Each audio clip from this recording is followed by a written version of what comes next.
Marwadi university మంచి భవిష్యత్తు కోసం తెలుగు విద్యార్థులు ఇష్టపడే యూనివర్సిటీ. కాల్ 9059052378 9059052379. నమస్కారం, వెల్కమ్ టు ఐ డ్రీమ్. ధర్మ మార్గం విత్ విజిత కార్యక్రమానికి స్వాగతం. ప్రస్తుతం మనతో పాటు ఉన్నారు. వారు వయసులో చిన్నవారైనా సరే జ్ఞానంలో ఎంతో పెద్దవారనే చెప్పాలి. వారే ప్రవీణ్ కుమార్ శర్మ గారు. ఇప్పుడు వారితో మాట్లాడి మరిన్ని మంచి మంచి విషయాలు తెలుసుకునే ప్రయత్నం చేద్దాం. నమస్కారం అండి. అయితే ఇది మనం ఎప్పటి నుంచో మాట్లాడుకుంటున్న విషయం అయినప్పటికీ నాకు మళ్ళీ ఒకసారి తెలుసుకోవాలని అనిపించింది. అందుకని చెప్పి ఈ క్వశ్చన్ తీసుకోవడం జరిగింది. తులసి మొక్క, మనకు ఇంట్లో ఉండే తులసి మొక్క ఏ రకంగా ఎదుగుతోందో, ఏ రకంగా ఉంటుందో రోజు రోజుకి మార్పు, దాన్ని బట్టి మన ఇంట్లో వాళ్ళ ఆరోగ్య పరిస్థితిని ఒక అంచనా వేయొచ్చు అని చెప్పి పెద్దవాళ్ళు చెప్తూ ఉంటారు. ఇది వాస్తవమేనా? దాంట్లో కాస్త వాస్తవం కాస్త వాస్తవం కాదు. ఏంటండి అది? పెరుగుతున్న విధానం కాదు. అది ఎండిపోతే గానీ, ఇంట్లో తులసి లేకపోతే గానీ ఆరోగ్యం ఇబ్బంది అవుతుంది. ఎవరికి ఇబ్బంది అవుతుంది? ఇంట్లో యజమానికా లేకపోతే కుటుంబంలో ఎవరికైనా? ఎవరికైనా.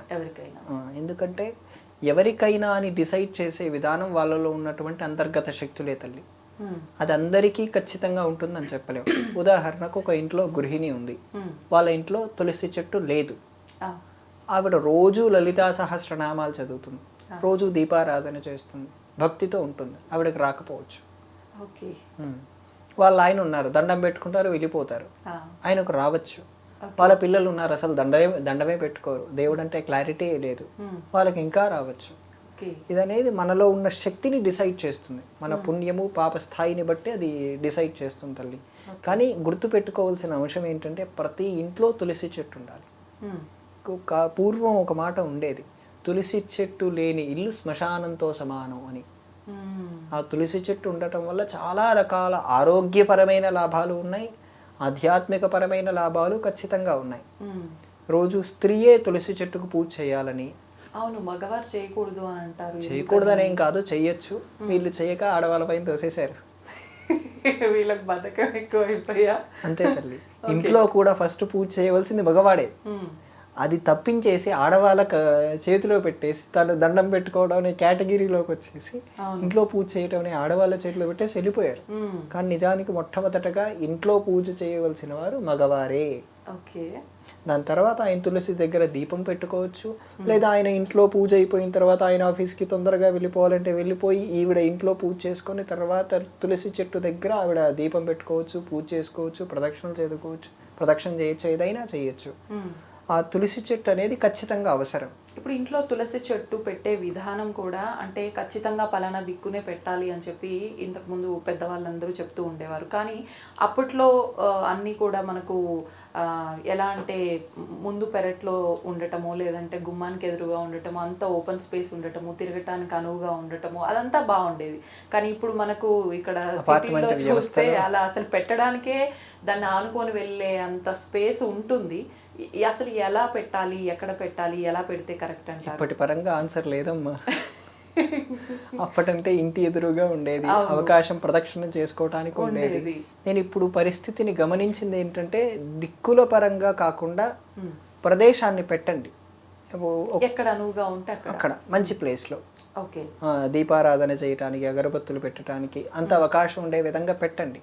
కానీ ఎక్కువసేపు స్పెండ్ చేయండి అంటాను. ప్రదక్షిణ చేసేంత అవకాశం లేదు కదమ్మా. ఇప్పుడు పెద్ద స్థలం ఉన్నా సరే ప్రదక్షిణ చేసేంత అవకాశం ఉండకపోవచ్చు. అటువంటప్పుడు అక్కడే దీపారాధన చేసుకుని ఒక అష్టోత్తరం చదవమనండి, లేదా ఏమీ రాదంటే ఓం నమః శివాయ చెప్పుకోమనండి, ఏమీ రాదంటే శ్రీమాత్రే నమః అని చెప్పుకోండి, ఏమీ రాదంటే సైలెంట్గా తులసి చెట్టునే చూస్తూ ఒక 5 నిమిషాలు ఉండిపోండి, చాలు. అది ఆరాను పెంచుతుంది. ఆరాతో పాటు మనకు కొన్ని రకాలైన విషయాలు తెలుస్తాయి. దాంట్లో ఆ తులసి చెట్టులో ఆయుర్వేదకమైన మూలికలు ఉంటాయి తల్లి. దాంట్లో వచ్చే గాలి మనం స్వీకరిస్తాం, ఆటోమేటిక్గా మనలో ఉండేటువంటి దుర్గంధాలు వెళ్ళిపోతాయి తల్లి. చాలా మంది మళ్ళీ తులసిలో కూడా కృష్ణ తులసి అని, లక్ష్మీ తులసి అని, రామ తులసి అని, కాండం నల్లగా ఉన్నదే పెట్టాలి అని చెప్పి, లేదు కాండం తెల్లగా ఉన్నది అంటే గ్రీన్ లో ఉన్నది పెట్టాలని చెప్పి ఇలా మాట్లాడుతుంటారు. ఇవన్నీ చూసుకోవాలంటారా? అవసరం లేదు. దీంట్లో తులసిలో చాలా రకాలు ఉన్నాయని అందరికీ తెలిసింది. ఆ రకాలు మీకు అవసరం లేదు. ఆ రకాలు ఎవరికైతే చేస్తూ ఉంటారో వాళ్ళకు అవసరం. మనం సామాన్యులం అవసరం లేదు. మనం కృష్ణ తులసి పెట్టుకోవచ్చు, రామ తులసి పెట్టుకోవచ్చు, లక్ష్మీ తులసి పెట్టుకోవచ్చు, ఇలా రకాలున్న ఏ తులసి అయినా పెట్టుకోవచ్చు తల్లి. ఓకే. కొన్ని తులసులు పువ్వుల్లో కూడా కడుతూ ఉంటారు, అవును. అవి కూడా పెట్టుకోవచ్చు. ఇప్పుడు మామూలుగా మీరు అన్నట్టుగా ఆయుర్వేద మూలికలు ఎన్నో రకాల కూడి ఉన్న ఒక చెట్టు ఏదైనా ఉంది అని అంటే అది తులసి చెట్టు. మామూలుగా ఇంట్లో దగ్గొచ్చినా లేదంటే ఏదైనా కషాయం లాంటివి చేసుకోవాలన్నా కూడా తులసి ఆకులతో చేసుకునే వాళ్ళు చాలా మంది ఉన్నారు.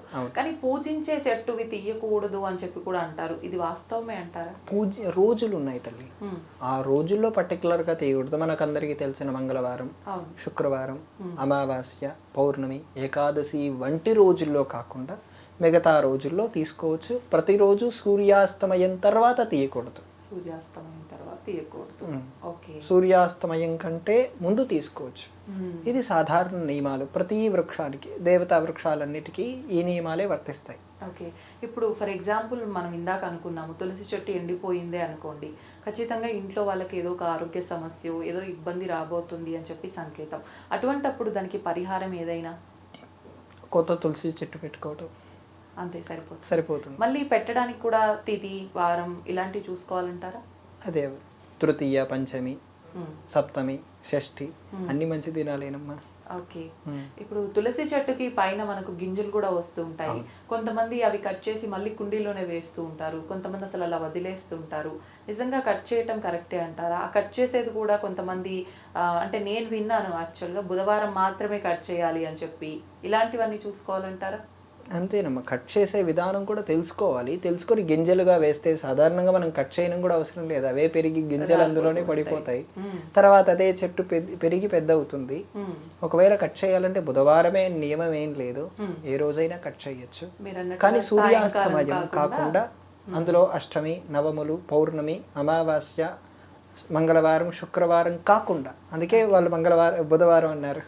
మామూలుగా మనం ఇప్పుడు ఇంట్లో తీర్థం ఏమైనా ఆలయాల్లో అంటే తులసి ఆకులు వేసి అలా చేస్తూ ఉంటారు. మనం ఉపవాసాలు అలా ఉన్న రోజు ఆ తులసి ఆకులు వేసి తీర్థంలా చేసుకోవడం కోసం మనం పూజ చేసే మొక్క నుంచి ఆకులు తీయడం అదంతా కరెక్టే అంటారు? ముందు రోజు తీసి పెట్టుకోవాలమ్మా. ముందు రోజే తీసి ఏకాదశి రోజు కాకుండా దశమి రోజు తీసి పెట్టుకుంటే సరిపోతుంది. ఓకే. అందులో తులసి ఉపవాసం రోజు ఎవరు తీర్థం తీసుకోరు కదా. ఉపవాస విరమణ అయ్యేటప్పుడు చాలా వరకు ఫస్ట్ తీర్థంతో ముగిద్దామని లేదంటే ఖర్జూరతో ముగిద్దామని అనుకుంటారు కదా, అలాంటి సందర్భాల్లో అప్పుడు ఏంటంటే అప్పటికే ద్వాదశి వచ్చేసి ఉంటుంది కాబట్టి తీసుకోవచ్చు, పర్వాలేదు. ఒకవేళ ద్వాదశి వచ్చి అది మంగళవారం అయిందనుకోండి, ఒకవేళ ద్వాదశి వచ్చి అది శుక్రవారం అయిందనుకోండి, తీయకూడదు కదా. సో అప్పుడు ముందు రోజే తీసి పెట్టుకోవాలి. అది ఏకాదశి కంటే ముందు రోజే తీసి పెట్టుకోవాలి. ఓకే. ఇప్పుడు స్వామివారికి ఎక్కువగా తులసి మాల సమర్పిస్తూ ఉంటారు. ఇంట్లో ఒకవేళ తులసి చాలా గుబురుగా ఎక్కువగా ఉంది అని అంటే గనక వీటిని కట్ చేసి మాలగా చేసి స్వామివారికి తీసుకువెళ్ళొచ్చు అంటారు? నిరభ్యంతరంగా చాలా ఎక్కువగా చేయొచ్చు, చాలా బాగుంటుంది కూడా అమ్మ. ఇది మనమే మన చేతులతో కట్టి వేయటం అనే ఆ అనుభూతి వర్ణించలేని తల్లి. మీ ఇంట్లో కూడా ఉన్నా సరే మనం పెట్టి చేసుకోవటం కూడా చాలా బాగుంటుంది. ఎక్కువగా తులసి వచ్చేసిన ఇప్పుడు రామ తులసి బాగా ఎక్కువగా వస్తుంటుంది. ఆ ఎక్కువ తులసిని తీసుకెళ్లి మనమే అర్చన చేసుకోవాలన్నా, లక్ష్మీదేవి విష్ణుమూర్తికి అర్చన చేసుకోవాలన్నా మనం చేసుకోవచ్చు. తర్వాత అది ప్రసాదంగా ఇచ్చినా తినేయచ్చు.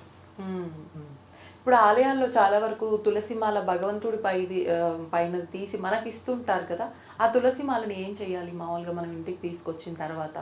సాధారణంగా మనకు జపం చేసుకునే అలవాటు ఉంటే దాన్ని మెడలో వేసుకోకుండా జపం చేయొచ్చు. ఓకే. ఒకవేళ మెడలో వేసుకోవాలనుకుంటే దాన్ని జపం చేయకూడదు. ఇప్పుడు ఇది ఉందమ్మా, దీన్ని ముత్యం అంటారు. ఇది నేను మెడలో వేసుకోను, చేతికే ఉంటుంది. మెడలో ఇంకో మాల ఉంటుంది, అది జపం చేయను. దానిదే దీనిదే. వాళ్ళు డిసిషన్ తీసుకోవాల్సింది, జపం చేసే అలవాటు ఉంటే దాన్ని జపానికి పెట్టుకోవటం. ఓకే. లేదు మెడలో వేసుకోవాలనుకుంటే మెడలో వేసుకోవడం, దాన్ని మళ్ళీ జపం చేయడానికి మిగతా వాటికి వాడకూడదు. ఇప్పుడు అంటే ఆకులతో ఉన్నది తులసి మాల అంటే మామూలుగా అలా కాకుండా పూసల్లా కాకుండా ఆకులతో ఉన్నది స్వామివారికి అలంకరించింది ఉంటుంది కదా, అది ఇచ్చినప్పుడు అది ఖచ్చితంగా ఎండిపోతుంది మరుసటి రోజుకి. దాన్ని ఏం చెయ్యాలి? నేనైతే తప్పుగా అనుకున్నది తులసి మాలగా అనుకున్నాను. అయితే నాకు ఇప్పుడు వచ్చింది ఏంటంటే దాన్ని ఒక్కొక్కరిగా తీసి ప్రసాదంగా మనం తినచ్చు. ఓకే. మనం స్వీకరించవచ్చు, ఎంతవరకు తినగలమో అంతవరకు. పంచిపెట్టే అవకాశం ఉంటే పంచిపెట్టచ్చు, ఓకే. మిగతాది మన పూజ గది దగ్గర పెట్టేయచ్చు. అంటే కొంతమంది తులసి పొడిలాగా చేసి అలా వాడుతుంటారు, అలాంటివి ఏమైనా వద్దమ్మా, వద్దు అవసరం లేదు. మనం తినేంత వరకు మాత్రమే తినాలి. మన పక్కన ఉండే వాళ్ళకు కూడా ఇవ్వచ్చు, బంధువులకు, ఇంటి పక్క వాళ్ళకు, స్నేహితులకు, సన్నిహితులకు అందరికీ ఇవ్వచ్చు. మిగిలింది అనుకోండి పూజ గదిలో పెట్టండి. ఓకే, సరిపోతుంది. సంతోషం అండి. తులసి మొక్కకు సంబంధించిన అపోహలు, ఆ డౌట్స్ అన్నీ కూడా క్లియర్ అయిపోయాయి. ధన్యవాదాలు.